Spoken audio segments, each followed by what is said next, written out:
Hello students, welcome to my class. Today we are going to learn about the residential status of HUF company, AOP, LLP or partnership. In the last two videos we have learned how to determine the residential status of individual and how many types of residential status are there. It is divided into two different categories, resident and non-resident. How to determine whether the person is resident or non-resident means we have to go through these basic conditions.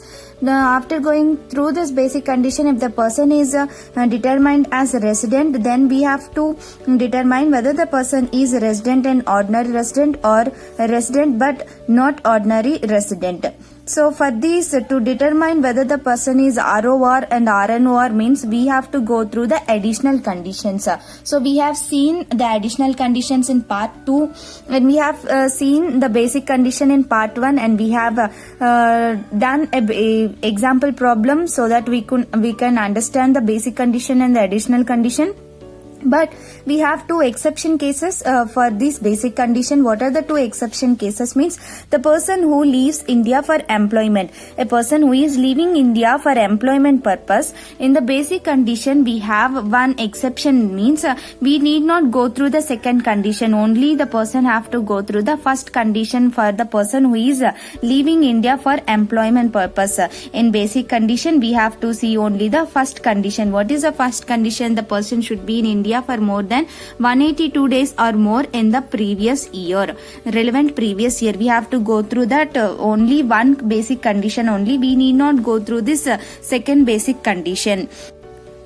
See the second exceptional case where an Indian origin person who is staying abroad, staying outside India, and the person is visiting India, then two cases are there where the total income of the concerned person, if the total income is less than 15 lakhs, then he have to go through only the first basic condition as the same case.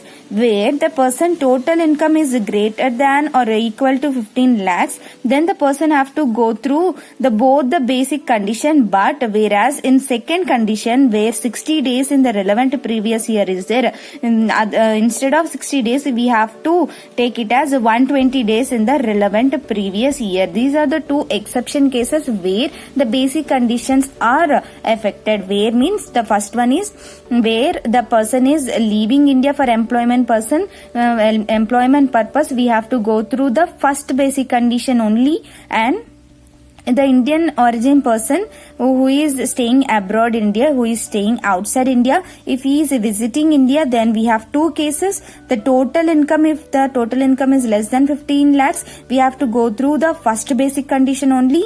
And if the total income is greater than or 15 lakhs, both the basic conditions we have to go through, but instead of 60 days, we have to take it as 120 days. Now coming to the section 6 subsection 2, we are going to determine the residential status of HUF. The residential status of HUF is basically divided into two different categories, resident and non-resident. How to determine whether the HUF is resident or non-resident means we have to see the management and control.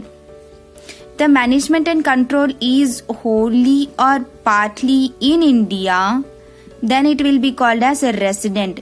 If the management and control is wholly outside the India, then the HUF will be called as a non-resident. This resident is again divided into two different categories, as we know, ROR and RNOR. Have to determine whether the HUF is a resident and ordinary resident or resident and non-ordinary resident means we have to go through the additional conditions which is described under section 6 subsection 6. So on whom we have to take means we have to take the residential status of Karta. Karta is the head of the HUF family. So on the basis of the Karta, we have to check whether the HUF is a resident and ordinary resident or resident and not ordinary resident. If both the conditions are satisfied by the Karta, then the HUF will be called as ROR.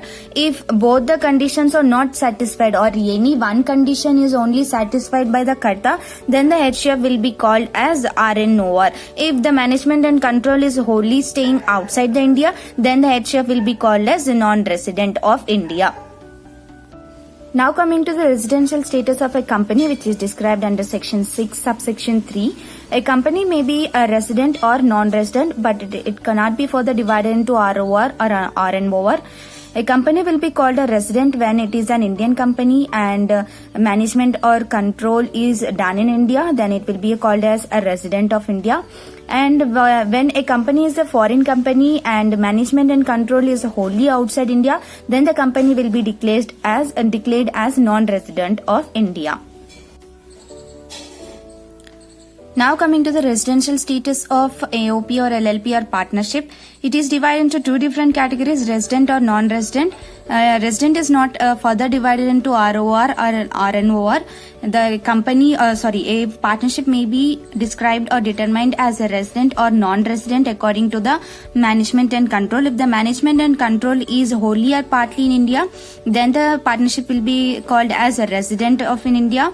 And if the management and control is wholly outside India, then the partnership form will be determined as a non-resident of in India. So what is this management and control means? Not the partnership form where it is staying, but where the partners are taking the decisions, meetings are conducted. If the partners are meeting in abroad, that means outside India, and they are taking decisions outside India and meetings are conducted over there, then it will be called as a wholly outside India. Then it will be, the partnership form will be determined as non-resident of India.